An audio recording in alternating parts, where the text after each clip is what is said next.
Conexão AVP no ar, boa noite, estão preparados e preparadas para mais 50 minutos de conteúdo para uma conversa franca, uma conversa direta. Hoje nós vamos falar sobre um assunto muito sério na área da saúde. Os nossos entrevistados, as nossas entrevistadas estão em Ananindeua, no Pará. Antes eu vou só fazer um registro aqui, um alô para a pastora Áquila, que disse que está amando as lives, pediu alô para a equipe de enfermagem.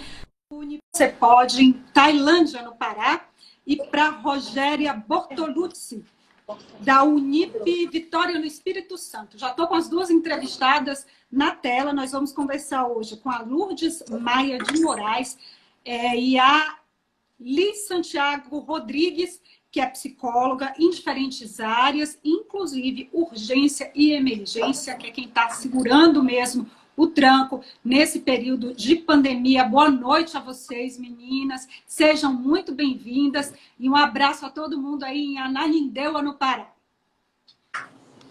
Boa noite. Boa noite.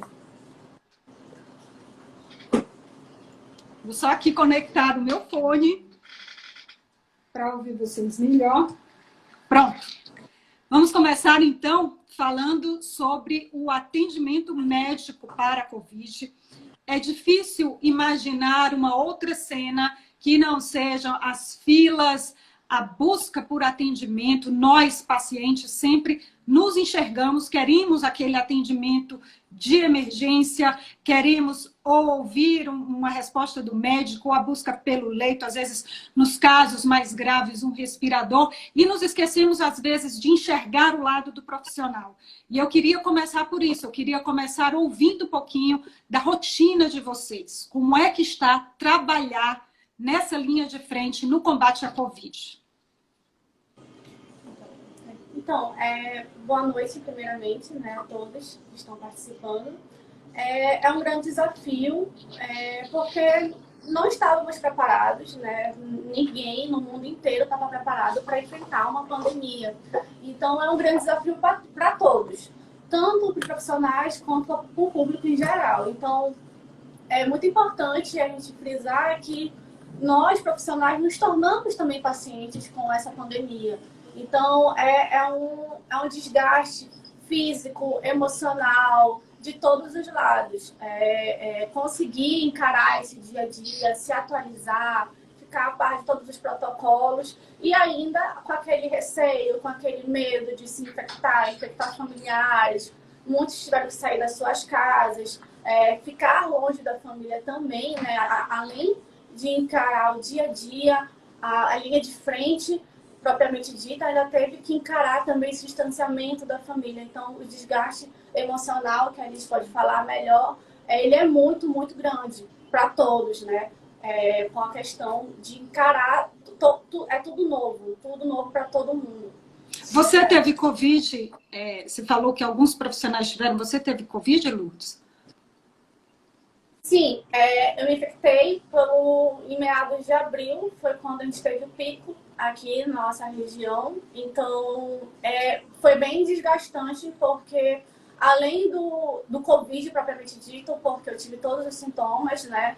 Foi um caso leve a moderado, não precisei de internação hospitalar, não precisei de atendimento médico, fiz atendimento médico até online mesmo, mas é bem desgastante, porque os sintomas eles te cansam muito, mesmo que sejam leves. Não é um sintoma que, pelo menos eu que senti, não consegui diferenciar claramente de um resfriado comum, né? E você também, eu como profissional da saúde, eu encarei também aquela questão de não estar na linha de frente nesse momento, porque era o pico aqui na nossa região. Então, você fica naquele dilema, poxa, eu tô aqui doente, mas tá todo mundo doente, os profissionais estão doentes e não tem gente para atender toda a demanda que a gente tem. Então, a gente encara isso, porque você, apesar do medo, apesar de todos os medos que qualquer ser humano enfrenta, você quer estar lá, você quer somar, você quer fazer a diferença. Então, você ainda encara esse desgaste também emocional de poder não estar fazendo isso nesse momento. E aí você vê sua equipe sobrecarregada, né? Aí sua equipe adoecendo e você não pode fazer absolutamente nada. Ninguém pode fazer absolutamente nada. A gente só pode tentar buscar a prevenção, mas é um vírus assim que você entrou em contato, dificilmente você não se infecta. Daqui a pouco eu vou voltar a falar contigo sobre sintomas e também sobre prevenção, essa tentativa de prevenção, porque mesmo sendo grande a divulgação, sempre é importante reforçar. Eu queria ouvir agora um pouquinho da realidade da Liz.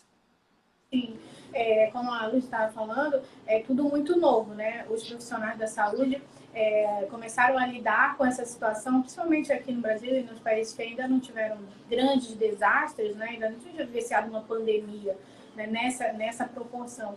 Então a gente começou a trabalhar e ao mesmo tempo aprendendo. Então a gente aprendia e executava. E assim, é um desafio muito grande para o profissional, porque são várias coisas que a gente tem que lidar. Primeiro, com a questão, com a novidade, tudo era praticamente novo. O atendimento a esse paciente era algo diferenciado. O atendimento a essa família é diferenciado, porque essa família não poderia estar no hospital acompanhando esse paciente. A gente também tinha que lidar com os nossos próprios medos e receios. O profissional da saúde tinha que trabalhar. Então, ele ia ao hospital, executava suas... minimizando com os equipamentos de segurança, é claro, mas o risco ainda existia. Então, além de lidar com toda essa questão de trabalhar dentro de um ambiente onde você pode se infectar, e é bem possível, né, a maioria, eu acredito que tenha, de alguma forma, eu ainda não peguei Covid, eu não sei como, né, mas a gente trabalha ali, então a gente sabe que é uma exposição muito maior do que aquele que fica em casa, do que aquele, né, que está afastado daquele ambiente.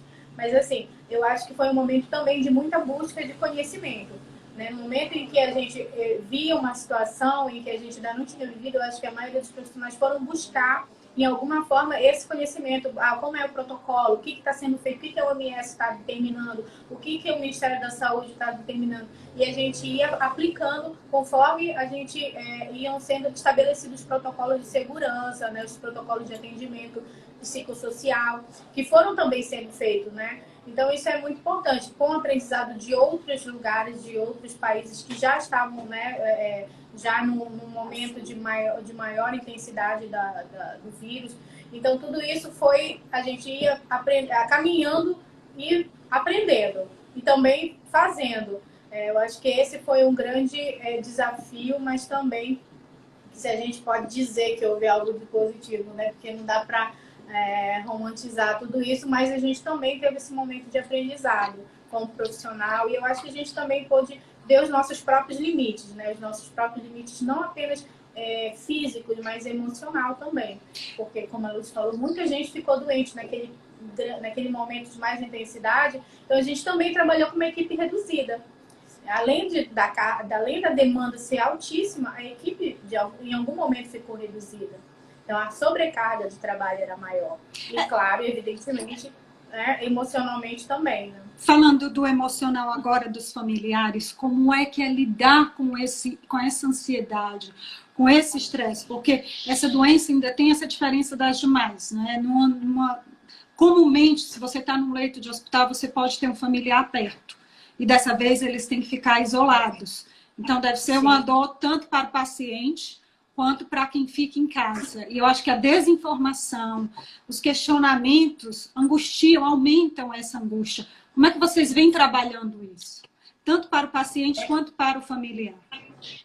Realmente, essa foi um grande agravante nessa questão de internação, porque é aquele momento onde você está mais fragilizado, onde você precisa de uma pessoa, né? A gente está lá, evidentemente, os profissionais estão lá, mas assim, uma pessoa conhecida, aquele familiar em que você está do lado, você está recebendo aquele apoio emocional, então é retirado. Infelizmente, não havia possibilidade dessa família estar lá dentro. Então, tudo isso acaba agravando mais a situação do paciente, né? Porque a parte emocional também é muito importante. Então, o paciente, ele é um só, né? É corpo, emoção, então não tem como separar. Então, a gente tentava minimizar esses agravantes, que é não ter a família próxima, e para a gente também aqui, porque o acompanhante ele é muito importante também para a equipe, porque vai minimizando essas questões emocionais. O que a gente tentava fazer era naquele momento, primeiro, dar o conhecimento a essa família, informá-los da melhor forma possível e mais claro possível como era o funcionamento, como era o fluxo do hospital, por que ele não poderia ficar. Porque mesmo sabendo de toda essa questão que estava ocorrendo, todo o contexto, ainda assim tinham familiares que não compreendiam. Então a gente tentava ajudá-los a compreender por que esse paciente, por que esse familiar não podia ficar. Né? Mesmo eles insistindo, tinha alguns que insistiam, então o conhecimento, quanto mais informações eles tinham, menos era o estresse emocional e menos angustiado eles ficavam. Por outro lado, a gente tentava trabalhar o paciente nessa questão de, além deles estarem internados longe da família, eles estavam com medo, evidentemente, de agravar, na verdade eles tinham, e era real esse medo da morte, é real, né? Dentro do hospital a pessoa está ali porque tem alguma situação que não está legal. Nesse caso era o Covid, a gente estava numa situação extremamente, né, grave. Então, esse paciente também era acolhido nesse sentido, onde a gente tentava minimizar essa angústia.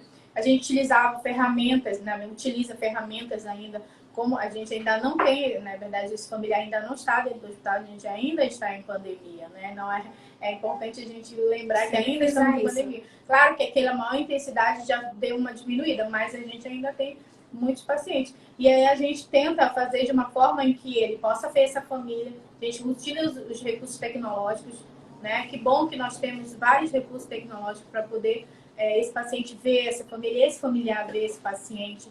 Porque ele vendo é diferente de você não saber como a pessoa está, não saber como ele está, onde ele está. Então, tudo isso a gente tentou mostrar e ver que era possível, né, que esse paciente estava sendo cuidado, que ele não estava abandonado, que ele não estava desamparado naquele hospital, mas tinha uma equipe toda ali com ele.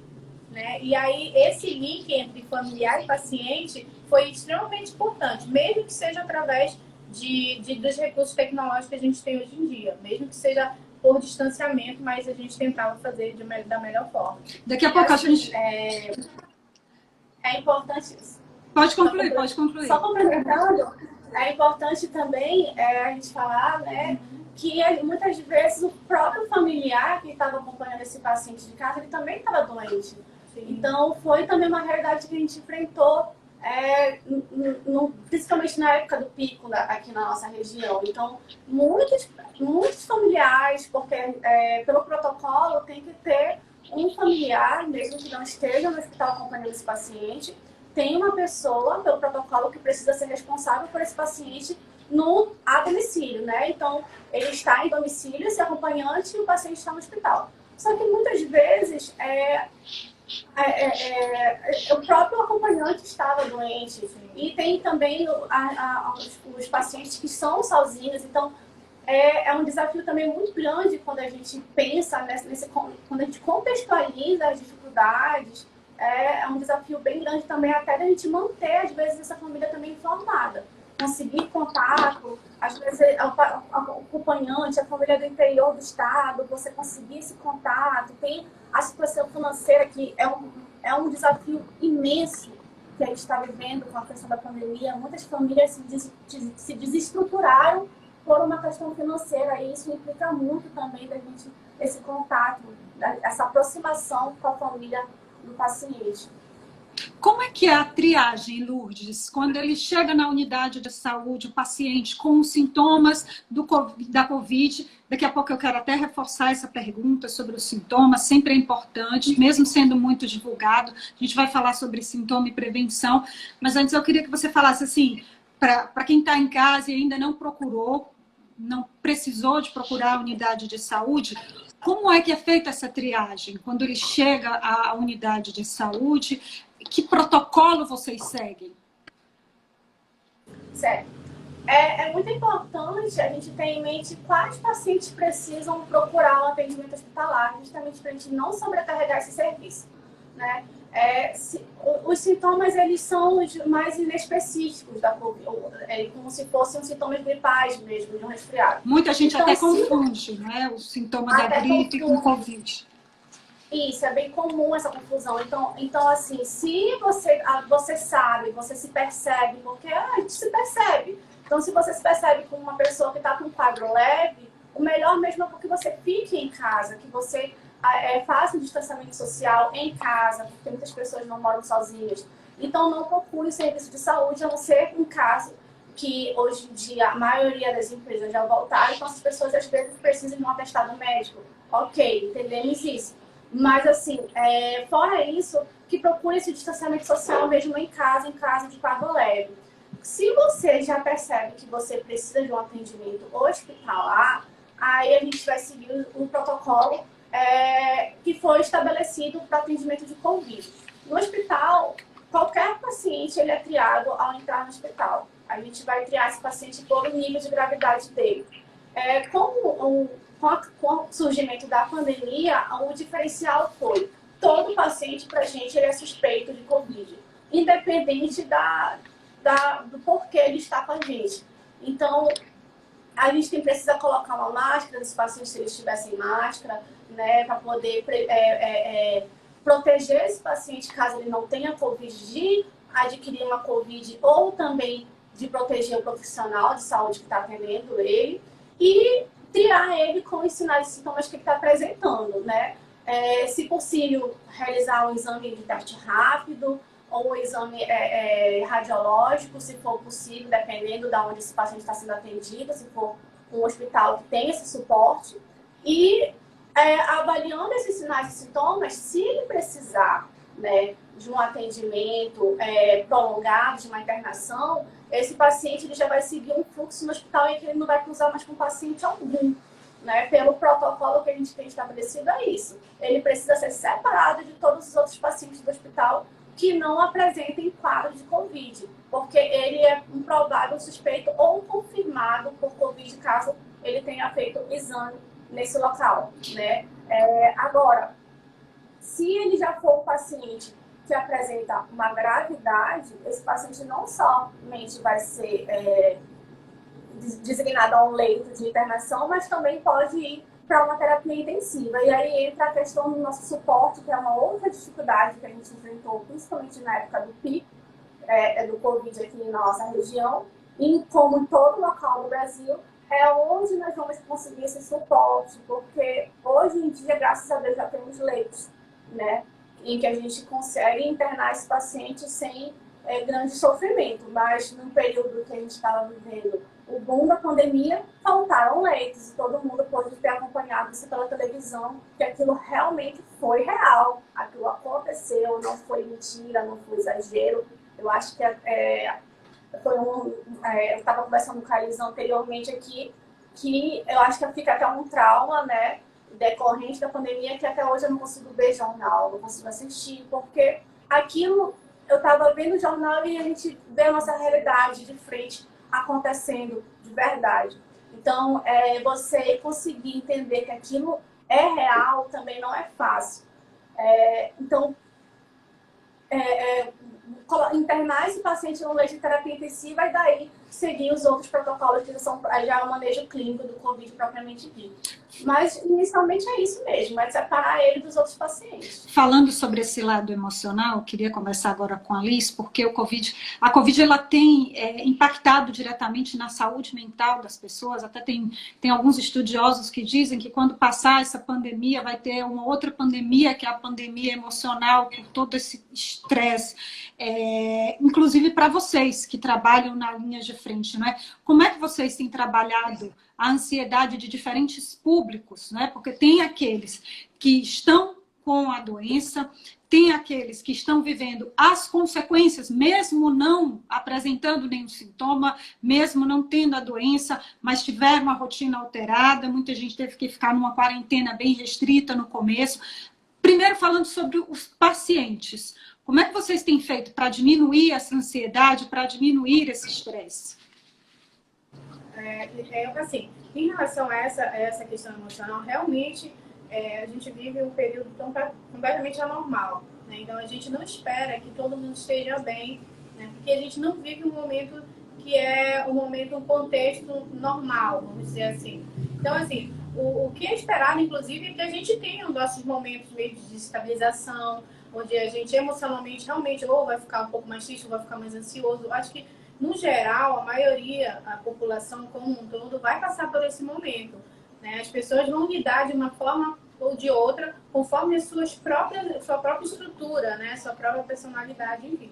Mas é um período onde as pessoas não têm como estar bem, né? Não tem como estar bem, pelo menos não 100%. Então, a gente não espera que a pessoa venha ou esteja, né, em total harmonia, porque não tem como. Esse paciente que entra no hospital, né, e é atendido por Covid, ele entra com medo alto, né, porque o processo de Covid ele pode se agravar de um dia para o outro. Então, a gente vê, como a Lúcia estava falando, a gente é bombardeado de notícias e a maioria das notícias elas não são boas. Principalmente naquele momento de maior pico, né? Enfim, uma intensidade do vírus aqui. Então, assim, a gente via que era um medo muito real. E ali a pessoa, de repente, pegava um Covid e de um dia para a noite a gente recebia paciente que estava bem num dia e no outro já estava internado e já estava dentro do leito da UTI. Então, isso é um medo e a gente tinha que lidar com esse medo. A gente precisava entender. Primeiro é acolher essa realidade. Primeiro é acolher esse medo do paciente. A gente não pode minimizar o que ele estava sentindo, porque o medo dele era verdadeiro. Realmente ele poderia morrer. Então, é dar voz a esse paciente, dar voz a esse medo, para que ele seja também, ele possa abrir, né, verbalizar aquilo e ser escutado. Da forma como ele é ouvido, escutado pela equipe e também acolhido. Eu acho que isso acho que o primeiro passo da equipe, não só de psicólogos, mas a equipe mesmo como um todo, aqueles enfermeiros, técnicos, médicos, enfim, é ouvir o que esse paciente está falando, né? Porque se ele está falando, ele tem uma necessidade. E esse acolhimento ele é extremamente importante, né? E tentar o que a gente poderia fazer para ele. Qual era a necessidade dele naquele momento? Qual era a necessidade emocional? De repente, para minimizar essa ansiedade dele, era falar com o familiar. A gente tinha condições dele fazer uma chamada de vídeo, a gente fazia essa chamada de vídeo. O que a gente poderia fazer naquele momento? Às vezes era só uma escuta. Era só um momento de muita ansiedade, de muito medo, onde um profissional que pudesse dar aquele momento de escuta para ele já minimizava. Então, isso eu acho que era extremamente importante, essa sensibilidade. Que também era um desafio, né, para o profissional que estava ali na linha de frente, porque além de lidar com suas próprias questões, com seus próprios medos, a gente tinha que ajudar esse paciente de alguma forma a lidar com seus medos, né? Em relação... Que orientação você passa para aquelas pessoas que não procuraram o atendimento, mas passam por esse estresse, por essa ansiedade, porque precisam ficar na quarentena? A gente sabe que está cada vez mais difícil manter essas medidas de isolamento. Semana passada, eu tive que passar no shopping rápido para pegar uma encomenda e eu fiquei impressionada com a quantidade de veículos estacionados, as pessoas entrando e saindo, a praça de alimentação lotada. Então, as pessoas têm essa necessidade, né? E às vezes é uma exposição exagerada, prematura ainda.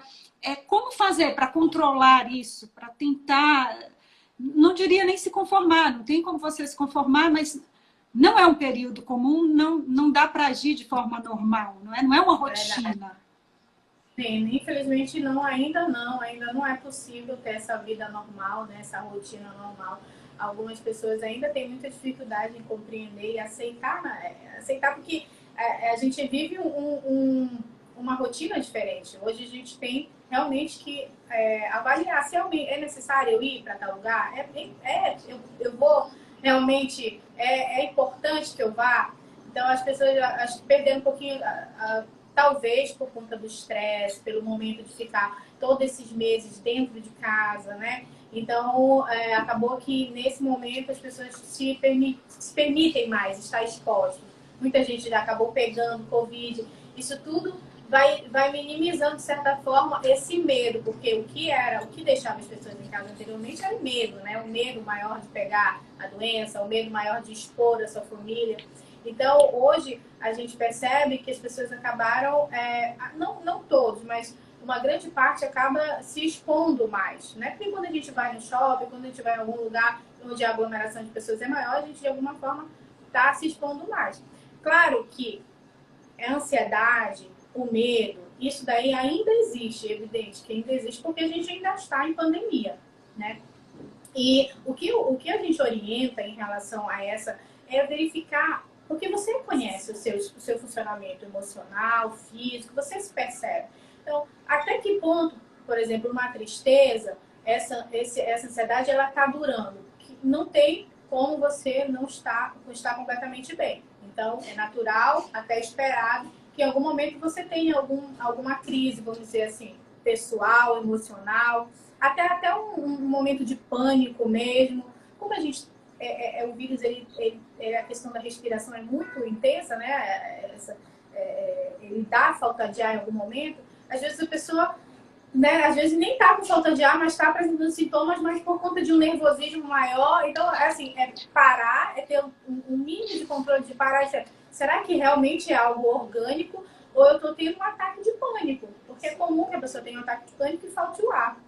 Então, é avaliar se isso é permanente, quanto tempo isso está durando, porque se for algo que tem uma continuidade maior, aí é necessário procurar um profissional de saúde, derivar se realmente a pessoa procurar mesmo um psicólogo, né, um terapeuta, um profissional que possa lhe ajudar.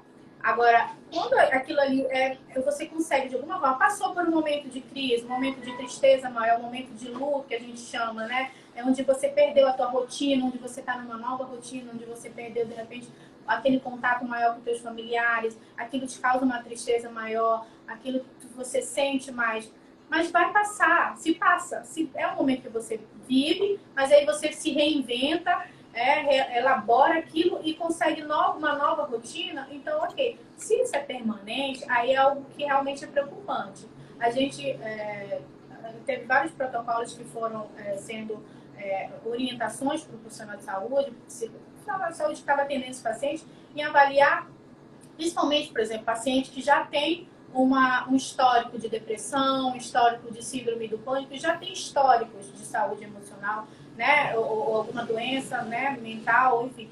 Esses pacientes, eles precisam realmente, pela família, estar mais atento, porque é um momento em que é possível que se agrave, né? Mas, no geral, as pessoas que não têm esse histórico, se perceber. Se você está em sofrimento maior durante muito mais tempo, é o momento de olhar e, de repente, procurar um profissional mesmo habilitado para lhe ajudar a passar por esse momento de uma forma menos, né, minimizar essa situação e ajudar mesmo a elaborar todas essas questões que aparecem durante esse momento, esse contexto que a gente está vivendo. Lourdes, como a Alice falou, às vezes você está tão tenso, está tão nervoso, que pode até ficar com a respiração mais curta, não é? E imaginar que está com Covid. Vamos reforçar mais uma vez quais são os sintomas que podem dar um sinal de alerta para que eu procure o atendimento médico, além de problema com a respiração.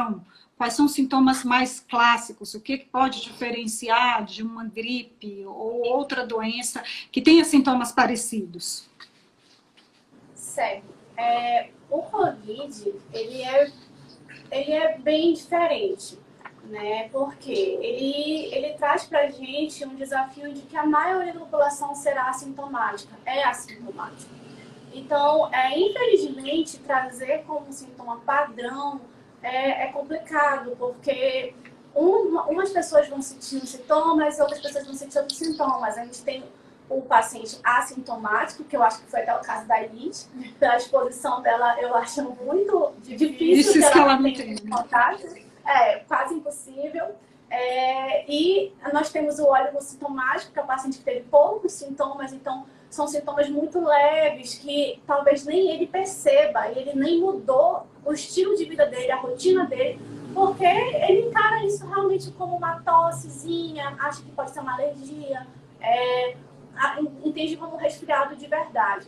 E tem um paciente já que vai ter uns sintomas mais específicos. Então, quando a gente já fala de sintomas específicos, não é que seja um padrão, mas são sintomas que vão se demonstrar mais. Então, a gente já vê a febre, né? Já percebe a febre desse paciente, que ele tem tosse, ele tem uma dificuldade em respirar, né? Ele tem um cansaço excessivo, isso é muito característico da Covid já em casos moderados. Esse cansaço é um cansaço muito característico mesmo, só quem sentiu e teve percebe o quanto ele é característico, né? A perda do paladar, a perda do olfato, que foram 2 sintomas que foi muito comentado, né? A perda do paladar é um sintoma que eu nem não vi por ter tanta repercussão, porque muitas pessoas, ao adoecerem, ao ficarem gripadas, elas perdem mesmo o paladar, elas perdem a fome, né? Tem uma alteração. Mas a perda do olfato, realmente, de fato, ela não é uma coisa comum de acontecer. Então, muitos pacientes, muitas pessoas, no geral, referiram que sentiram só a perda do olfato. Então, esses são os sintomas que a gente verifica mais. O que vai diferenciar a COVID para um resfriado, né? Que principalmente quando a gente está na triagem, isso vai nos levantar um indicativo a mais, principalmente para a gente solicitar um exame, encaminhar esse paciente para um atendimento mais especializado, é justamente quando esse paciente já chega com uma síndrome respiratória. Então, quando ele tem febre, uma dor de garganta também é muito característico, febre, tosse e uma dificuldade. Ele refere para a gente que sem tossir ele tem dificuldade, ele se sente muito cansado, dificuldade de respirar. Ou no momento que ele tosse, ele tem muita dificuldade de respirar. Então, assim, isso pra gente nos dá um indicativo muito grande de Covid, não só pelo sintoma, mas por estarmos vivendo a pandemia em si, né? Então, o que vai nos diferenciar é isso. Se puder escolher sintomas padrão que vai me dar um indicativo maior de Covid, são esses: febre, dificuldade de respirar e tosse. Muita gente tem dúvida com relação à testagem. Como é que é feita essa testagem? Qual teste que é eficiente? Tem muito teste rápido, às vezes tem um falso negativo. Então, aliás, o falso negativo. Então, eu queria que você esclarecesse para a gente como é que é feita a testagem nas unidades de saúde. Tá. A testagem, graças a Deus, agora ela está começando a ficar mais acessível à população, né? Mas, assim, é muito importante que a população consiga entender que teste realizar e se ela precisa realizar esse teste. Porque, fora isso, se ela conseguir esse teste de forma gratuita, ela pode ter perdido só o tempo dela e, se for negativo, se ela não tiver com Covid, ela pode ter acabado ficando de contrair, ao né? Covid. Isso, de contrair a Covid. Fora isso, se ela tiver procurado de forma, né, tenha pagado por esse teste, talvez ela só tenha jogado o dinheiro dela fora. Então é importante saber quando realizar o teste. O que a gente tem hoje em dia como padrão ouro é o teste PCR, né, em tempo real. Esse é o nosso teste padrão ouro para conseguir identificar a Covid. No entanto, ele me dá um resultado mais fidedigno quando esse teste é realizado a partir do 3º dia de sintoma e até o 7º, 8º dia de sintoma no máximo, que é no período agudo da doença, quando a pessoa realmente está conseguindo, está manifestando a virulência. Então, o teste PCR, ele identifica o vírus. Ele vai identificar o vírus nessa pessoa. Por isso que é importante ser a partir do 3º dia de sintoma. Então, aquele paciente que está assintomático, é complicado ele realizar esse teste, procurar até para pagar esse teste, porque ele vai contar com sorte. Ele está assintomático, então ele vai lá, vai realizar e provavelmente pode dar um negativo, porque ele não está doente naquele momento. Então, contar... E depois de uma semana ele vai ter a curiosidade de fazer de novo, mesmo estando assintomático. Isso, e é um teste super caro, é um teste caríssimo. Então, assim, contar com a sorte mesmo. Já o teste rápido, que a gente conhece como teste sorológico, ele é um teste que fica mais acessível à população, ainda mantendo-se caro, né? Não é um teste que está para todo mundo também. Então, ele já é interessante ser feito. Inicialmente, quando começou a pandemia, falava-se muito que ele era para ser feito a partir do 7º dia. Hoje em dia, a literatura já nos traz que não, que é melhor que ele seja feito a partir do 10º ou 12º dia de infecção. Quando a gente fala em infecção, é quando o paciente refere sintomas. Então, seu sintoma começou dia tal, a partir daí você conta 10, 12 dias e realiza o teste sorológico para verificar se tem produção de anticorpos, né, de momento, que a gente tem falado muito quanto à questão isso, que é o IgM, ou o anticorpo IgG, que é quando esse paciente já obteve contato e aí provavelmente já teve essa infecção por coronavírus. Então, é importante saber detectar o tempo para poder realizar o teste, para a gente conseguir uma maior especificidade, não conseguir um teste falso negativo, que é o que tem acontecido muito com a população em geral. Eu tenho só uma dúvida em relação, só para perguntar para... Fica à vontade. No caso, você está falando em pacientes que têm sintomas, né, do tempo que eles... Agora, se, por exemplo, vamos supor, eu não sei se eu tive, na verdade, né, não tive sintomas. Tem algum teste em que eu possa verificar se eu já tenho anticorpo do Covid e seria adequado fazê-lo, mesmo não tendo sintomas? Você tem algo assim que tu conheces? Sim, para as pessoas em geral, né, como no caso da Liz, que tem essa dúvida se teve Covid, se não teve Covid, se teve pouco sintoma, não teve nenhum sintoma, mas só tem a dúvida mesmo, aí nesse caso o mais indicado é o teste sorológico. E aí o teste sorológico ele pode ser uma surpresa. Você pode vir com um teste sorológico positivo no momento, mesmo você está com Covid naquele momento, né? Ou um teste sorológico ele pode ser negativo, você não está com Covid, ou pode vir positivo para uma infecção que já aconteceu. Então você já teve contato em algum momento, que eu entendo que possa ser o caso dela, já que ela está nesse período todo com a gente em linha de frente. Já teve em algum momento essa infecção, já teve esse contato com o vírus, mas já desenvolveu anticorpos. E aí é muito também frágil, é importante frisar isso, tem uma fragilidade muito grande quando se escuta falar, eu tenho anticorpos e aí eu não transmito mais, né? É um vírus que a gente descobriu agora, em dezembro. Então ele é muito novo, ele está sendo estudado, então não tem nada que... Não dá para confiar.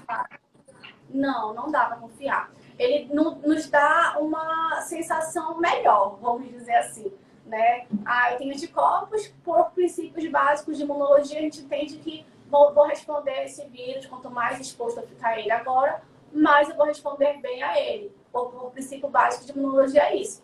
Mas a gente não sabe quanto tempo esses anticorpos vão durar, se ele vai durar, entendeu? Se essa resposta vai se prolongar, se de repente esse vírus não vai mutar, né? Porque é muito frágil isso por ser novo, por não ter estudos a longo prazo que comprovem isso. E tanto é que a gente tem vacinas para várias doenças, né? Se a simples exposição a essa doença nos tornasse imunes, não existiria vacina. Então é por isso que agora a corrida é com a vacina. Todo mundo quer a vacina, porque é o que vai de fato nos dar uma sensação de tranquilidade maior. Liz, agora falando sobre um assunto muito delicado, que é a perda. Não só de aquela perda pior, que é de um ente querido, mas muita gente perdeu o emprego ou perdeu empresa, não é? Então são grandes essas perdas. Se eu não tive, mas eu conheço alguém, como lidar com isso? Como se reerguer? Claro que não é uma coisa de uma hora para outra e não tem uma fórmula mágica, não é? Mas como é que é o processo para reiniciar? Como vocês estão trabalhando com as pessoas esse assunto? O Covid, ele trouxe várias questões em relação a gente fala de perdas, né? Como você falou, vários tipos de perdas. A gente fala de luto, porque quando a gente perde, a gente vive o luto. Não é o luto apenas da morte em si, porque a morte também é muito presente, claro, que é o ponto mais grave, vamos dizer assim, dessa pandemia toda, é você perder aquele que você ama, né? Mas tem outras perdas também, como você mesmo citou, perda do emprego, perda de uma situação familiar, porque você perde emprego, você perde várias outras coisas, condição financeira, situação familiar desfavorável, perda desse contato familiar em algum momento, né, da pandemia, você teve que se isolar ou perder esse contato familiar mais próximo, né? Então, tudo isso são perdas e a gente vai viver o luto dessas perdas. Pessoas que perderam sua empresa, tem muita gente que, infelizmente, fechou suas empresas, né, por conta da pandemia. Situações em que as pessoas nunca imaginavam estar passando e em um mês, 2 meses, desmoronou tudo. A vida mudou completamente. Então, é um impacto extremamente grande na vida de qualquer um de nós. Eu acredito que a maioria, né, evidentemente eu não tenho nenhuma estatística, mas em algum momento você teve alguma perda. Nós, né, tivemos alguma perda, seja ela qual for. seja liberdade, alguma momentânea, né? De poder ir e vir, com a liberdade você vai no lugar e não vai correr o risco de se infectar. Isso a gente não tem, né? Mesmo que as pessoas neguem esse momento, a gente ainda não tem essa liberdade. Enquanto não tiver vacina, enquanto não tiver uma imunidade, a gente não tem essa liberdade. Então isso é uma perda também. Então todos esses a gente fala de lutos, são vários lutos. O luto de um ritual, a gente hoje, as pessoas que tiveram Covid naquele momento e hoje também, a gente não pode ter um ritual de funeral normal, onde as pessoas vão, se abraçam, né, fazem aquele momento ali, porque é um ritual e é importante para a perda, é importante para a elaboração do luto. Então, assim, a gente hoje vive em uma sociedade, num contexto onde se evita muito em falar em sofrimento, né? A gente tem muita dificuldade em entrar em contato com o sofrimento. E o Covid trouxe essa realidade na nossa cara. Pro dia a dia, né? Pro dia a dia. Então, a gente percebe uma dificuldade muito grande, até da juventude, de uma forma geral, de a gente lidar com a dor. Mas a dor, ela faz parte da nossa vida. A dor, o sofrimento e a perda, ela é inerente ao ser humano. Então, em algum momento da nossa vida, a gente vai passar por esses momentos de perda. Vai passar por esse momento. Ainda que a gente evite até pensar, né? Mas a gente, em algum momento, vai se deparar. E a gente teve que se deparar de uma forma mais geral, vamos dizer assim, e algumas pessoas mais específicas tendo entes queridos, infelizmente, morreram, né? Perderam para o Covid. Então, como é que eu vou lidar com isso? Primeiro, não negar. A gente perdeu, a gente vai sofrer, porque não tem como, a gente não tem como não sofrer quando a gente perde alguma coisa, ou se eu perdi a minha empresa, ou se eu perdi o meu emprego, eu vou passar por aquele momento de tristeza, eu vou passar por aquele momento de depressão um pouquinho por conta do luto. É se sentir mesmo, é perceber que aquele é o momento de se sentir triste, né? A partir do momento que eu vou aceitando essa perda, eu vou elaborando ela. Claro que quando a gente fala em Covid, há um momento em que a pessoa tem aquele momento de esperança. O paciente, por exemplo, você está com um paciente dentro de uma UTI, você ainda tem vida, então é um momento de esperança e do medo, né? O medo de perder a pessoa. No momento que aquilo se agrava, claro que a esperança vai diminuindo e o medo maior de morte vai tomando conta. Isso também já é o início de luto. Então, assim, cada pessoa vai lidar de uma forma, mas no geral, o que a gente percebe é que não negar o sofrimento, senti-lo, vai doer, vai ser sofrido, vai, infelizmente vai. Mas faz parte, né? A gente vai lidar de alguma forma. Eu acho que o mais importante é não negar esse sofrimento, não colocar ele, vamos dizer assim, para debaixo do tapete. Ele é verdadeiro, ele existe, você tem todo o direito de ficar triste, todo o direito de ficar deprimido, mas em algum momento aquilo ali vai ser reinventado. Você vai passar a viver sem aquela situação. Eu vou passar a viver sem essa pessoa que eu amo, eu vou reinventar a minha vida sem aquela pessoa, eu vou reinventar a minha vida sem aquela empresa, eu vou reinventar a minha vida sem aquele emprego ou qualquer outra coisa que você tenha perdido. E aí a gente vai retomando uma nova rotina. Isso tudo faz parte do luto. Algumas pessoas vão ter um tempo maior para isso, outras pessoas vão ter um tempo menor. A gente não pode não acolher e negar isso. Às vezes as pessoas têm uma necessidade muito grande. Nossa, mas já faz tanto tempo, ele ainda está assim, ainda está deprimido. Cada um vai ter um tempo. É respeitar o tempo da pessoa, saber de dar o apoio àquele familiar que está ali numa situação de maior tristeza. Dar o apoio, dar aquele acolhimento e esperar o tempo, né? Claro que tem lutos, que a gente fala lutos que não foram mal elaborados, lutos prejudicados. Por exemplo, a gente tem na Covid essa questão do ritual, ela acaba impactando também nesse luto. Porque quando você não vê aquele corpo, quando você não enterra aquela pessoa, também pode causar um luto prejudicado, que a gente chama, um luto mal elaborado. É um tempo maior, talvez, de sofrimento. Às vezes a ficha demora um pouco para cair, porque você não viu aquela pessoa como a gente costuma, né? Ter todo aquele ritual. Então, tudo isso faz parte desse contexto. Tudo isso faz parte disso aqui que a gente está vivendo. Até, inclusive, reinventar esse novo funeral, né? Algumas pessoas... Tudo é novo. Então, as pessoas vão reinventando para que esse luto seja elaborado. Mas, com o passar do tempo, é esperado, né? Que a pessoa vá se reerguendo, seja fazendo novas coisas, mas a primeira parte do luto é esse processo de tristeza e sofrimento, não tem como negar ele. após esse processo de sofrimento, vem a aceitação, que a vida não tem mais aquilo, seja a empresa, seja... E aí, a partir dessa aceitação, a partir do sofrimento, aceitação, a gente vai se reerguendo, né? Se reinventando, fazendo novas atividades, trazendo novas coisas para a nossa vida. Mas o processo, ele não pode ser interrompido, não pode ser acelerado, cada um vai viver de uma forma que é da sua própria estrutura.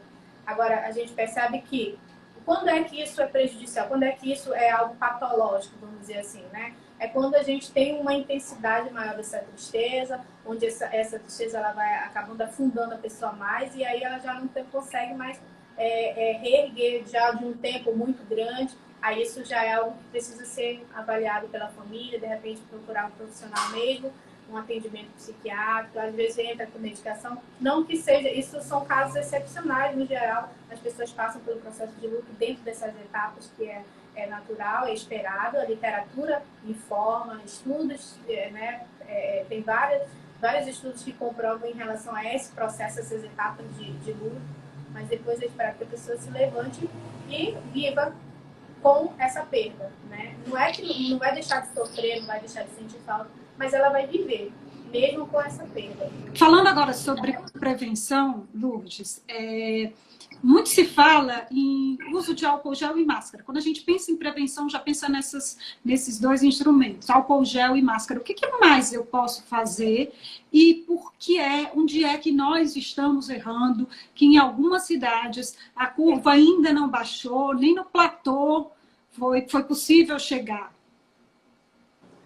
Olha, além da máscara, né, a máscara foi uma coisa muito discutida no começo da pandemia. Qual máscara usar, qual é a mais eficaz, se é eficaz, se não é eficaz. Então, assim, foi até uma polêmica, uma grande polêmica. Né? Coloca a máscara, tira a máscara e agora todo mundo está de máscara. E o álcool em gel sempre presente, sempre que disponível. É importante também de falar que não é disponível para todo mundo.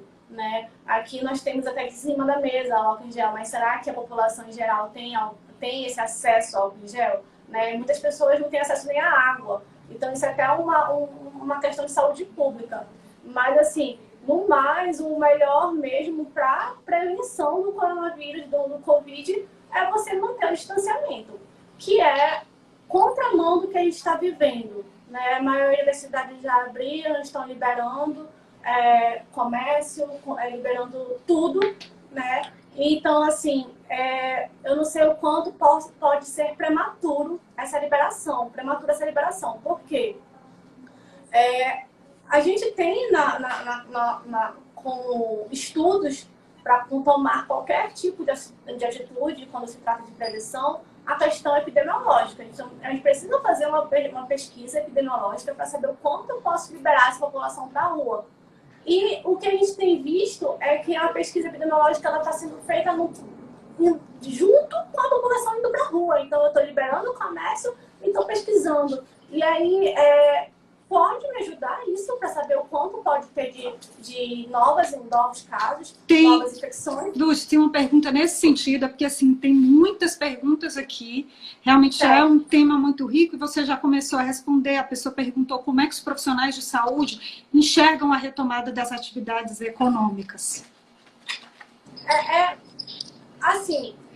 Há controvérsias, né? Muitas pessoas encaram como algo prematuro, justamente porque, como eu estava falando, está sendo pesquisado a população no momento que eu estou liberando. Então, assim, não teve uma pesquisa prévia. O quanto que a população já teve esse contato com o vírus, o quanto que essa população talvez, né, hipoteticamente, possa estar imunizada. Então, assim, pode ser um tiro no pé, falando a grosso modo, ou não. Né? Só vai saber com o passar do tempo de verdade. Agosto, passando o período de férias, ele é realmente algo que a gente... É um mês que pode ser que a gente consiga mensurar bem isso. No entanto, tem profissionais muitas pessoas também, acho que a lista até pode contribuir com isso, de uma forma geral, que já não vê tão mal a questão de liberar, né, das pessoas voltarem à atividade, justamente porque as pessoas estavam surtando em casa. Então, tem uma necessidade da população de sair, de produzir, de voltar ao trabalho, de ter o contato, mesmo que tenha as precauções. E aí que entra a questão da máscara, do álcool em gel, lavagem das mãos, né, que é mais barato você lavar sua mão, mas nem sempre está tão acessível. A questão do distanciamento social, então procurar não ficar em ambiente fechado. Se você está em ambiente fechado e tiver janelas, deixa abertas essas janelas para que tenha circulação de ar. E manter pelo menos um distanciamento de uma pessoa para outra, principalmente quando essas pessoas não referem terem sido infectadas, né? Porque ainda espera-se que talvez possa ter ali um estado imunológico para quem já foi infectado. Eu vou pedir desculpa aos nossos seguidores que enviaram, tem muitas perguntas aqui, mas nós temos um tempo limitado. Todas foram anotadas pela nossa equipe, nós até vamos discutir, provavelmente continuar com esse tema com vocês em um outro dia. E vou pedir para que vocês façam as considerações finais. Liz, se você quiser até complementar, como a Lourdes falou também, dando seu ponto de vista sobre essa questão de retomada, porque nós realmente estamos nos minutos finais. Realmente é uma questão muito controversa, né? A gente até realmente tem uma situação em que as pessoas ficaram muito tempo, né, enclausuradas, e agora acaba tendo a questão da dessensibilização também, a dessensibilização em relação ao próprio vírus, então as pessoas têm menos medo e acabam se expondo mais, né? Como a Luz falou, minimizar essa questão aí, tentar, já que os próprios governantes, né, abriram, a gente tenta então orientar a população para minimizar, como a Luz falou, usando os recursos que se pode, que é a utilização do álcool em gel, aquilo que você falou mais da questão do distanciamento social. Acho que a gente não pode negar que ainda há uma pandemia, isso é importante a gente falar, mesmo por toda a questão de necessidade de sair, até pela questão de saúde mental mesmo, a gente não pode esquecer que vivemos ainda uma pandemia, que vivemos uma situação ainda crítica, a gente não sabe como é que as coisas vão acontecer, porque é tudo muito novo, a gente espera que as coisas não se agravem, mas a gente não sabe. Então, o ideal é que a gente continue realmente mantendo a prevenção, conforme é orientado pelo Ministério da Saúde, conforme é orientado pelo OMS mesmo. Eu acho que isso é importantíssimo, a gente não esquecer que a gente ainda vive uma pandemia, né? Não negar isso. Isso é gravíssimo a gente negar e aí aumentar os casos por conta dessa dessensibilização, vamos dizer assim, da população em geral. Lourdes, você quer concluir também? Vocês ainda querem considerar algo? Não, eu só posso agradecer o convite de vocês por ter levantado, né, esse assunto para a gente, para que a gente possa discutir. Tenho certeza que vários profissionais possam estar assistindo, alunos. Então, assim, é uma realidade, isso realmente está acontecendo, mas a gente pode passar por isso, como a gente está falando, né? E é muito importante que a gente aceite. Aceitar a situação é fundamental e conseguir empregar as ferramentas que a gente tem. Se a gente tem máscara, usa máscara. Se a gente tem álcool em gel, usa álcool em gel. E verificar quanto tempo mais a gente vai conseguir ir vivendo dessa forma, né? É um dia, a gente diz que é um dia de cada vez, porque todo dia pode ser que venha uma surpresa, pode vir um novo desafio. Então é melhor não pensar adiante, é só viver mesmo e ir empregando o que a gente tem. Olha, eu agradeço não apenas em nome da nossa equipe do Conexão AVP, mas em nome de todos os nossos alunos, nossos estudantes, colaboradores, não só a vocês, mas a todas as pessoas, todos os profissionais da saúde que têm se doado tanto. A gente percebe a dedicação, a gente percebe a preocupação nesse momento tão difícil. A técnicos de enfermagem, as enfermeiras, aos médicos, psicólogos, assistentes sociais, enfim, nossa gratidão fica aqui. Obrigada por vocês terem doado esse tempo para trocar experiência conosco, viu? Muito obrigada. Obrigada. E eu espero por vocês amanhã, viu? Temos um novo encontro novamente às 7 horas, horário de Brasília. Amanhã é dia de falar sobre empreendedorismo. Conto com a sua participação e deixa a mensagem que a gente vai lendo aqui ao vivo. Tchau, tchau. Até amanhã. Boa noite a todos.